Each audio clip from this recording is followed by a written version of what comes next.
Yo YouTube, everyone, welcome back to the channel. As we prepare for Black Ops 6, we're going to be going through one tip that you guys can include in your gameplay now if you guys are struggling with hardpoint. This one is going to be cutting lanes. We're going to be going through how to do it, why to do it, and more importantly, how the pros do it in their gameplay. Let's get right into it. So, cutting lanes is one of my most important topics that I like to cover. We're going to be going through some clips here, just kind of explaining the process behind it and what you want to do. So the process behind it, okay, is to essentially cut the lanes. Okay, now that's not a really good description, is it? Using the word in the description isn't the best. So cutting lanes, okay, how do we explain this? Well, whenever there's a hard point, okay, I want you guys to think about more likely like the route that the opponents are going to take from their spawns and what you can do to kind of stop them and how you can essentially gain map control. Okay, so let me show you what I mean. Right now we're going through and you can see we're on 6 stars, so we're going to go across to the left. I've stunned someone on my left. Okay, I now know that the second player is likely to be on the hill, so we know one's going to be on my left because I just stunned him, so one's going to be around this corridor, one's probably going to be on the hill.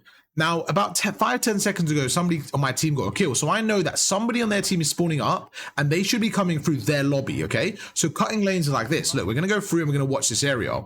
He knows that his teammate is in that little corner on the right. So he's not worried about this area. So he's not going to be prepared for it. So we cut the lanes, okay? So this is what cutting lanes is. You basically want to apply map pressure. And to be honest, this Rio is going to be a perfect example. We get one, we get the second. Most of the time, whenever I'm coaching someone in this scenario, maybe if they're not that confident, they will sit down and reserve the map from this area, okay? I always recommend gaining map pressure by cutting lanes. Let me show you what I mean. We're going to go through and you see we get 2. So my teammate's now going through the left. I have another teammate on the right. So what I'm going to do now is I'm going to obtain more map pressure by pushing out slightly. And you see we get the third, okay? Perfect. Now look at the minimap. There's a player on my left. My teammate gets that kill. And this is where you want to start to put more pressure on the map. I thought my teammate on the left would push through. He ends up staying there. So I'm going to be the player to get aggressive. And now I want to pause it right now. You can see we're behind 2 of them, okay? So the concept of cutting lanes is to basically gain map pressure and get the kill further across the map so they spawn even further back. So look at this, we get 1, we end up going forward. We did mess up the second shot there, we didn't get that, but even that 1 kill is going to spawn them as far away as possible. Same scenario here, exact same map. You see my teammates are on the hill, so instead of standing here, I'm going to cut the lanes. I'm going to get aggressive. So we get the second and instantly we're going to challenge the third and get that kill. And as soon as I get that third kill now, I'm not going to stay down. I know they're going to spawn in front of me on the other side of the doors, right? So what I'm going to do is play an off angle here. I'm going to play an off angle. I expect them to run through the doors. They're going to be ready for the gunfight, but not yet. You see how they're not ready for the gunfight? It's because they think we're staying on the hill. We go through, we cut the lanes. Immediately, I know that they're going to spawn out now. They should be coming through this side door. We go across. Once again, we get another kill. It's all about being aggressive and not giving them the map control. Making sure you kill them when they're not expecting you to be there. Very, very important. It's one of the most important things you can do in hardpoint. You're seeing it right now. We go across the other side. They're not really expecting this. They don't know I'm going to be here. We take our time. We get the first kill. Now, in this situation, if I was to stay down and play in a prone position, right, I would be holding the hill, which is great. But because I'm the furthest pushed out, instead of doing that, I'm going to push out even further and I'm going to hold the angle so that I can see him come through the door. So you see that opponent there? They didn't expect me to be there. So we get him weak. And once again, we're going to play aggressive. This opponent, he's hoping and probably expecting me to stay up the stairs, right? He's hoping he can get a good angle and kind of just finesse me, but instead I'm going to push through and get the kill. Once again, we go across there, we get another kill, and we're going to turn around immediately. It's all about playing those angles, all about putting the pressure on the map, okay? In this situation, we get 1. I know my teammates are on the left, so we're going to go through and get the trade. Now, right now, my teammates are spawning here. Most of the time, people retreat, but instead, I'm going to push forward and I'm going to try to spawn trap them. But I'm being effective. I'm not trying to lose the spawns. I know they're going to be spawning on my left here. So what I'm trying to do is get just behind them so that I can get the kills, be annoying. And the biggest thing is if I can play my life, they're going to look for me. So look at this. We get 1 kill. Because I can see 2 people on my mini-map, I know they're on the left. We're going to quickly flank them and get another 2-piece. Right there, I get a 2-piece, okay? So now whatever happens, the last 2 people are going to look for me. They're going to be turning around trying to get that kill. By the way, it's not a bronze lobby. It's just glitch. It's actually a crimson lobby. But he's going to go forward. They're going to try to get the kill. So I'm instantly going to turn around, reposition, and it's going to allow me to kind of get up top. And what they're going to do in that scenario, if I can back away slightly, is they're going to start looking for me. So look, we get 1 kill. As soon as we get the second here, right, I know they're going to be spawning on the other side. So all I'm trying to do now is extend their push as long as possible. I'm trying to delay their push. So we go through, we get a different angle, we get another kill. As soon as we get this kill now and we get the second, I'm instantly going to back away. That player that's by himself, that third player that's like snuck on through, he's going to be by himself against my teammates in a 1 versus 3. So I'm not really worried about that. We're going to go through and we should be good to go for the rest of the hard point. So it's all about collecting information, being aggressive, catching them in those crucial areas. scenarios, okay? If you guys are struggling with this concept, I see a lot of people saying, look, I know what you mean by cutting lanes, but I'm not sure with the timing. I would say just practice it. Like this stage of the game, we're at that point where we're near the end of the game, essentially. We got like a few weeks left till Black Ops 6, but this one kind of concept, I guarantee will carry over. It's carried over for the last few years. It's carried over since the beginning of Call of Duty. Map control, map pressure is always so important. So don't feel like, oh, it's something you're learning now. No, this is a skill you're going to develop going into the next Call of Duty. You can even do it as an AR. It is a little bit more useful as a submachine gun because you can really get in those areas and be effective. And this is a perfect example. I'm on their side of the hill. We get another one. We're just being so annoying. So every time they try to break the hard point now, I'm at their side and they're just running into my bullets. So it's such an effective and efficient way of playing hardpoint because you're essentially getting kills in their side of the map. So they're always going to be like, they're not really prepared for the gunfight.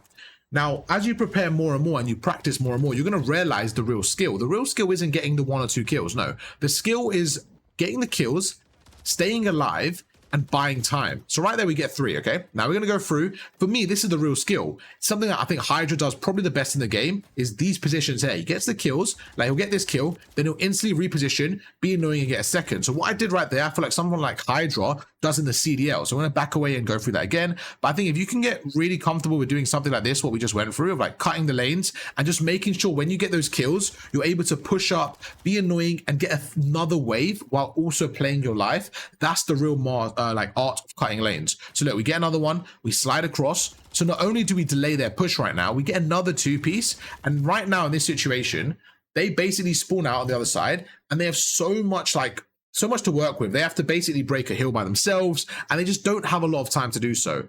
And it's just such a good way of playing hardpoint because you're always putting them on the back foot. You're always putting pressure on them. We get another kill. We're going to back away. Immediately, we're going to reposition. The new hardpoint is going to be all the way on the left here, right? So every single time I get a kill now, they're going to be looking for me. Now, this is really important. What you don't want to do is you don't want to be like, you see how wide I am there? Let me go back. I'm only there for a few seconds just to distract, and then immediately I'm going to reposition. I don't want to be this wide because, to be fair, I'm nowhere near the hill, right? But there's a player in front of me, so I'm going to distract this guy as well. My job right now is just simply to distract. The new hardpoint's on my left. The new hardpoint is on my left. So all I'm trying to do right now is distract the enemies, okay? So I get one.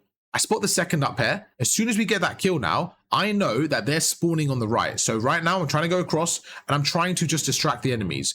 I don't see anyone here, so that means they're going to come through middle. So all I'm going to do is take my time and then eventually I will go through middle and try to pick up those kills once again. Same scenario here, back on sub base, we're going through. I'm looking at the minimap.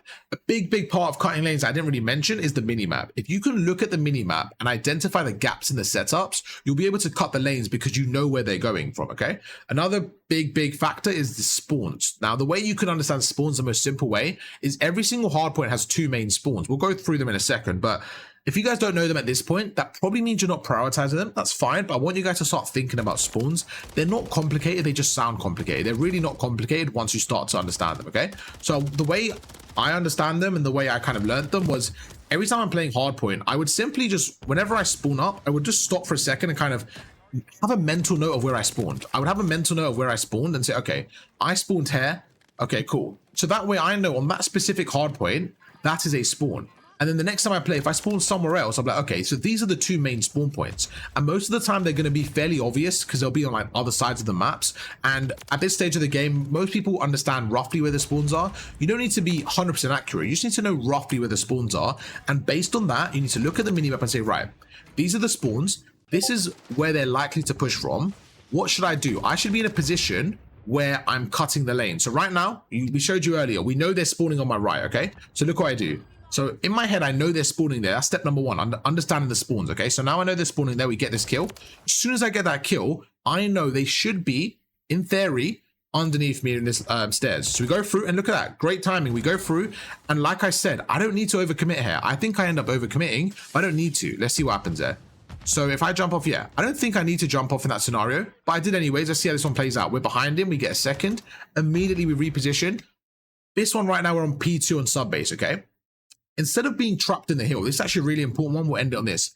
Instead of being trapped on the hill right now, which I think a lot of people do, instead of being trapped there and kind of letting the pressure get to you, I'm going to push out slightly. Why? I know they are going to come through this right area. I know they will be coming through this right building, okay? So instead of being trapped in our P2, I'm going to push up slightly and be like, you know what? I want to get them as they come out of that door. So look what we do. We get one. And remember, they're not even looking at me. Why? Because they're so worried about the window. So all I'm doing is going through a different angle. I'm pushing up to a certain area. This is a perfect example. Again, same thing, by the way. Instead of being trapped on the hill with the rest of my team, nope, I'm going to push up.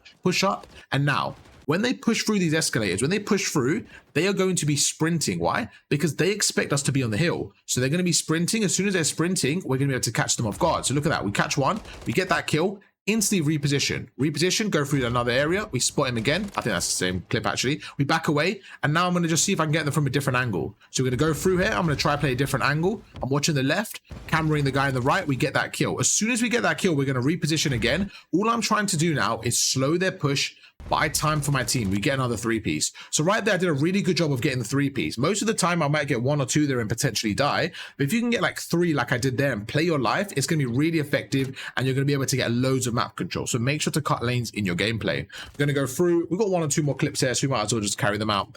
Okay, 5 versus 13. It's not ideal, but it's the same situation in control. We get a big 2-piece. In this scenario, my teammates and me are now 4 versus 2, okay? So I know they're going to be spawning at the back alley, because control spawns are a little bit more predictable. So we know they're going to be spawning at the back alley. So in this situation, at best, they have 2 people on the hill. At best for them, they have 2 people watching the hill, okay? So I know 2 people are spawning up at best. So we're going to go through, and all I'm going to do is cut the lanes. I'm going to worry about the spawns. I'm going to let my teammates be in a 3 versus 2. I'm going to hope that they win that. We go through, and look at this. We spot one from the spawn. We get that kill, and then we get the second guy that I just killed. So in this situation, I started off by getting a 2-piece. I then kill those same players again. So essentially, I'm 1v2ing them, and my teammates are in a 3 versus 2. So in this scenario, you kind of expect your teammates to be able to get those kills. In that situation, I don't think we actually won that round, but it's a really good example of what to do. Whenever you get these kills, so we get the first 2. Let's look at the names. We killed Charsky and something beginning with T. I didn't quite catch that. But look who we kill at the end here. We go through. We killed the same player. So that was a player. It was Twizzy and Charsky. So I've killed the same 2 people twice, right? Hoping my teammates can win a 3 versus 2. Most of the time, they're going to win at least one of those gunfights. And then they're going to be in either a 3v1 or a 2v1. So make sure to cut the lanes in scenarios like this. Obviously, the round was a bit later. We were down in lives, so it didn't quite work out. But that way, you give yourself the best chance of winning the round simply because of map control. So now we're actually in a 4 versus 2 because I could go back, help them on the hill, and we have another wave to get the job done. So it's all about using the minimap and understanding what's going on, okay? So we go through again.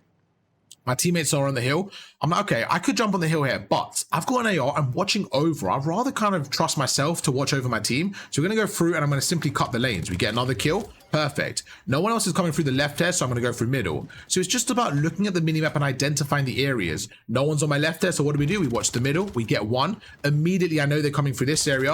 We're going to chuck a nade, go through, put a trophy down, go through a different angle. I know they're coming through my left here, so we're taking our time and we're using movement and we're finessing. Cutting lanes is one of the most important things you guys can do, whether it's hardpoint or control. You're seeing it again. We get a 2-piece. We know they're on the left. We go through. We're going to take our time here. We know they're going to be spawning up. We get the third, and we're just being annoying. You just want to be annoying, be in their face, use the minimap, and find areas to push out. Look at Rio. We know that the spawns on like P2, okay? We know that on P2, they want to get that car control. Let me go through that again, because I actually really like that one.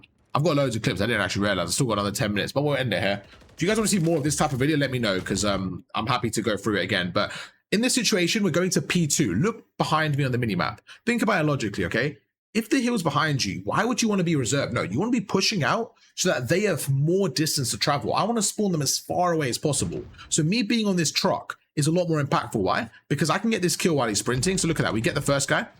We get the first guy. The second guy, I know he's weak because I just made him weak. So we're going to go through. We're going to finish that kill. So we finish that kill. Instantly, I back away, okay? There's a guy on my right who's a third player. If my teammates were able to kill him there, we basically have a fresh wave of kills. So it's all about the minimap. That's the first thing. Minimap and kill feed. If you can start to understand that together, you'll be in a good spot. Because one, you know where the opponents are roughly based on your teammate's position. Two, with a kill feed, you know exactly how many people should be up. The reason why you want to know how many people are up is because it allows you to paint a picture. Now, right now, if I just get this kill, let me show you what I mean. If I get this kill right now, let's get this kill. Okay, so my teammate kills one. I get the trade there. So we get two, okay? So now we know 2 people are dead. There's one on the hill. So let's go through. So we now know that there's 1 player on the hill. The rest of them are spawning up. So we know 3 of them are spawning up. That gives me the information that, okay, 3 of them are spawning up. So let's look at the minimap. my teammate spawns right behind me. Okay, so now I know 3 people are spawning up and my teammate spawned behind me. That means they have the other spawn, which in this case is on my right. So we're going to go through, hopefully get this kill. As soon as my teammate gets that kill now, I know they're spawning directly in front of me, like that corner, okay? So it's all about using what you have together, okay? So we know that based on the minimap, they are going to spawn on the other side. So I know they're going to spawn on my right. Based on the kill feed, I know there's only 1 person here. As soon as my teammate kills him now, I know the rest of them are spawning in front of me. So as we slide counter around the corner, we're predicting the spawns. We hold that, we back away. All I'm trying to do now is bait them in, try to get some shots off, and do nothing crazy. I'm just trying to bait them in and see if I can get any easy kills. I'm not going to overcommit there. We back away, and that's exactly how you can use the minimap, the kill feed, and just overall your game awareness to make better plays and cut the lanes effectively. It's really, really important to do this if you're trying to improve YouTube. Hope you guys enjoyed the video. If you did, drop a like. Again, we're at that stage where the season is really at the end. So if you guys want any specific videos as we prepare for Black Ops 6, let me know, and I'll make sure to do that for you guys. Thank you guys so much for watching, and catch you guys for another one tomorrow. Peace.